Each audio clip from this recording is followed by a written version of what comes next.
On today's episode, I'm going to teach you what a 20-year-old movie about an all-white hockey team can teach us about hiring for diversity.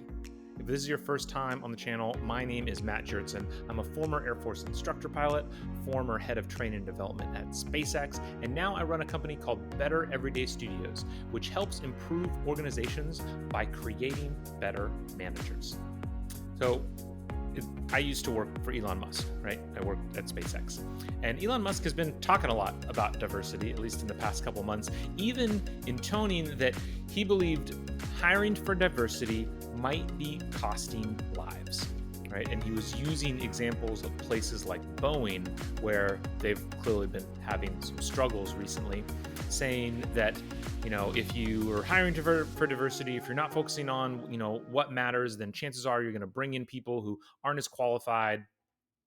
I obviously disagree with that statement. I think people have been misunderstanding him. I think really what Elon has been trying to say is that if you are hiring, if your organization is anything but a meritocracy, right? If you are hiring on any other criteria, then can you do the best work?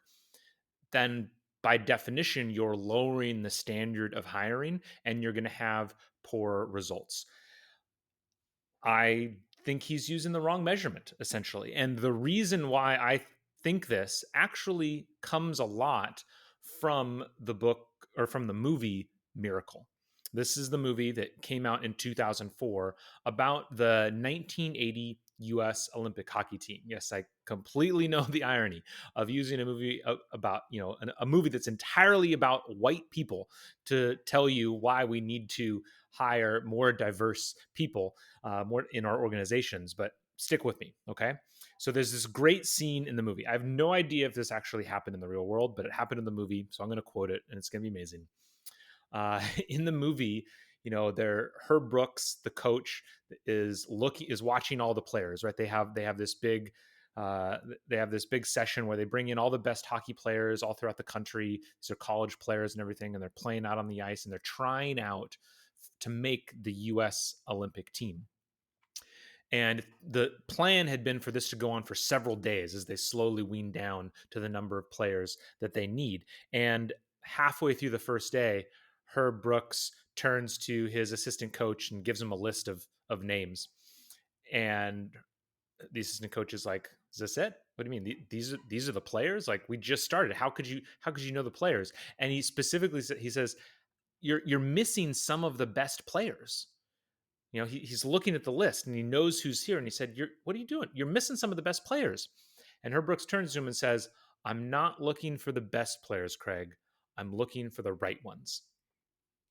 And what he meant by that, and he goes on later in the movie, because a big part of this movie is it's the US team versus the Soviet team. The Soviet team in hockey at the time had been dominant for 20 years. They haven't lost an Olympics in 20 years. They've rarely lost games on international play.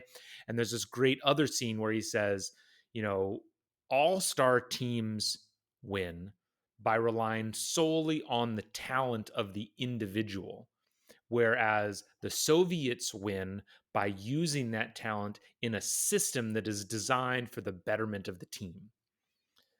And this is why I love that initial quote of, "I'm not looking for the best players. I'm looking for the right ones," and how it applies to diversity.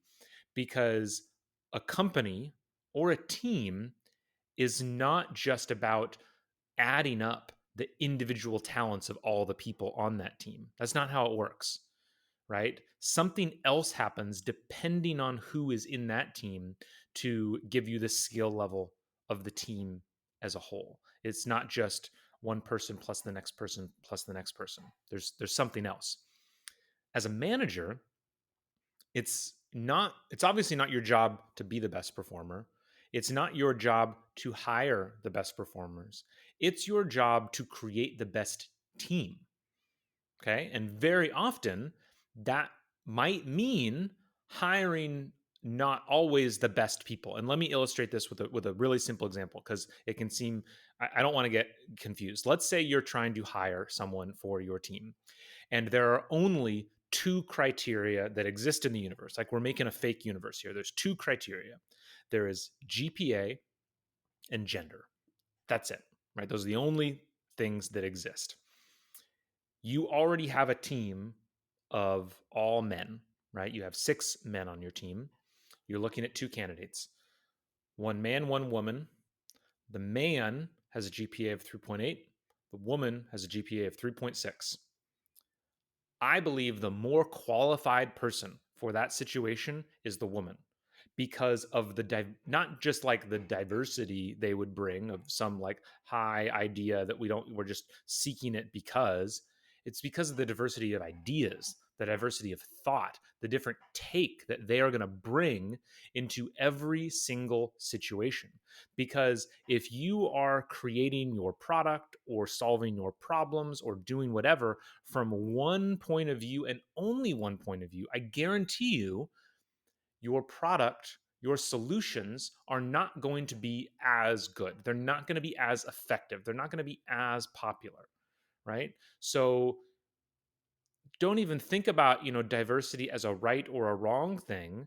Diversity, again, diversity is about, it's a way to improve the quality of the idea, thought, and end results of your team. And this is diversity in all senses, right? I used the gender example, but the same would be true of if you have a team of only, higher income and no lower income, or only one race, or only one anything, right? If you're only looking for, if everyone, and again, this could also be true of, you could have a very standardized team with very little differentiation, but have, African Americans and white people. Like you could have racial diversity, but not other forms of diversity, right? And I think when we're hiring for diversity, again, so going back to the initial thing of what Elon said, I think that simply saying, oh, going off of anything but like these standard metrics of performance means we're lowering the bar. I don't think that's true, because the bar isn't hiring the best people. The bar is hiring the right people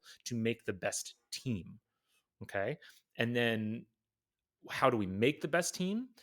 Lots of studies out there show that the best teams are going to be diverse among many, as many different ways as you can bring in that diversity, right? There's, whether you're looking at, you just want people with different backgrounds and different experiences on your team. That is what you want to have if you want to have the best outcomes. So obviously, Elon has a much better track record than I do, and I think generally he is doing this. He's trying to he's bringing in all these different ideas of thought. I think a lot of, whether it's him or other people, the push against diversity, DE&I, that we've seen recently, I do think generally is a push against kind of a watered down or an overly simplistic version that can sometimes take hold in organizations. And if we go back to more of a first principles approach, it's just thinking about, when I'm a hiring manager, what is my role? What is my job with every hire? It's not necessarily to bring in the best person. It's to bring in the best person for the team. And that means the concept of who is most qualified has a couple extra dimensions, because who is most qualified is going to be who's going to improve the team the most, which if you are in a team that only has one point of view represented, means you need some new point of views. That new point of view, new background, new experiences are going to add to the performance of your team, potentially far more than concepts or ideas of performance that are easier to measure. So that's it. That's just like a slightly different take. I think it's one that's probably out there that lots of people think about, but it's just the main takeaway, if you are a hiring manager out there, is to just say, don't just look at the individual marks of performance of an individual. Think a little bit more broadly. Think a little bit bigger, and think about how this individual is going to be adding new ideas to your team. That, in my opinion, is how you make sure you are hiring for the most effective team. Thank you so much for listening to today's show. If you are looking for help turning your organization's great engineers into great managers, me and my team at Better Everyday Studios would love to help. we deliver targeted and interactive training workshops that are designed to help build the 3 fundamental skills of any new manager: building trust, giving feedback, and setting goals. Reach out to me through matt@bettereverydaystudios.com so we can start making your organization better every day.